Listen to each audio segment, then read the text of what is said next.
Bon, mon directeur de production me demande de vous parler parce qu'on innove beaucoup à CMA TV. Et là, vous pouvez suivre l'émission en direct sur cmatv.ca. Ça, c'est pas nouveau. Mais maintenant, l'émission est toujours là. À chaque fois que vous allez sur le site, vous pouvez regarder l'émission. C'est en boucle. Donc, à chaque jour, peu importe l'heure où vous pouvez nous regarder, ben maintenant, si vous allez sur le site en cliquant sur cmatv.ca, vous allez avoir l'image, vous allez avoir ce beau bonhomme devant vous qui anime cette émission. Et c'est une émission qui est en boucle maintenant et que vous pouvez regarder à l'heure que vous voulez. L'avancement de la technologie. Vous savez, dans le temps où je faisais de la radio le matin, les gens nous écoutaient parce que, bon, ils voulaient connaître l'état des routes, les écoles ou peu importe. Et là, s'ils avaient manqué l'émission du matin, ben là, il n'y avait pas d'information. Aujourd'hui, ben, l'avancement de la science fait que on a les technologies qui vous permettent maintenant de regarder selon votre disponibilité des médias comme le nôtre.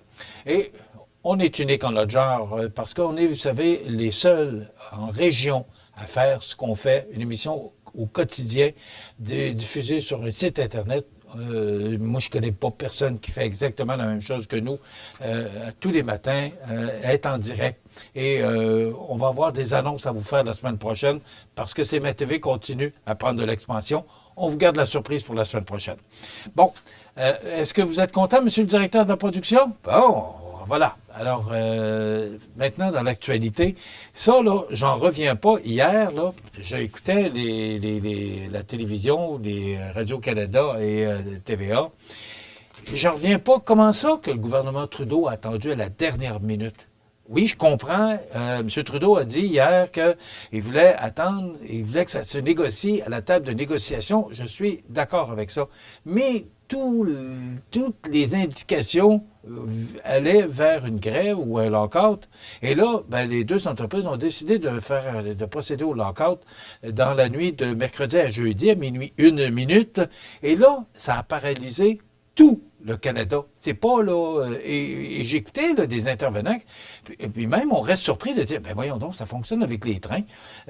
Mais c'est épouvantable de voir ou d'attendre qu'un conflit comme ça... Vous savez qu'une journée, une seule journée de grève ou de lock-out, là, ça peut prendre jusqu'à 5 jours pour récupérer cette seule journée.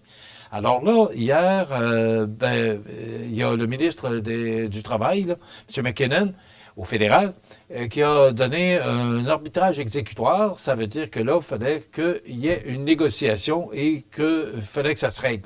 Et là, on apprenait ce matin, j'ai vu sur les ondes d'RDI ce matin, qui mentionnait que le syndicat, là, j'ai pas exactement, j'ai fait de la recherche pour vous dire exactement, là, mais je vais le dire, c'est l'association, ce serait l'association des Teamsters, des employés du CN, là, qui ont levé les zones de piquetage, les lignes de piquetage là, du CN. Alors, on s'en va dans la bonne direction.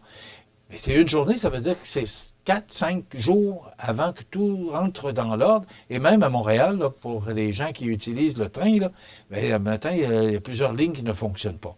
Et sous la plume de Francis Gosselin du Journal de Québec ce matin, un court conflit qui illustre bien la maladie canadienne, comme dans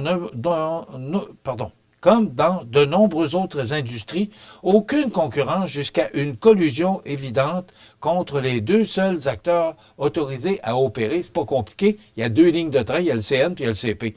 Alors, on est un peu... il semble là, que ce soit une des premières fois où ce serait, je le dis toujours au conditionnel parce que j'ai pas le temps de faire de la recherche pour...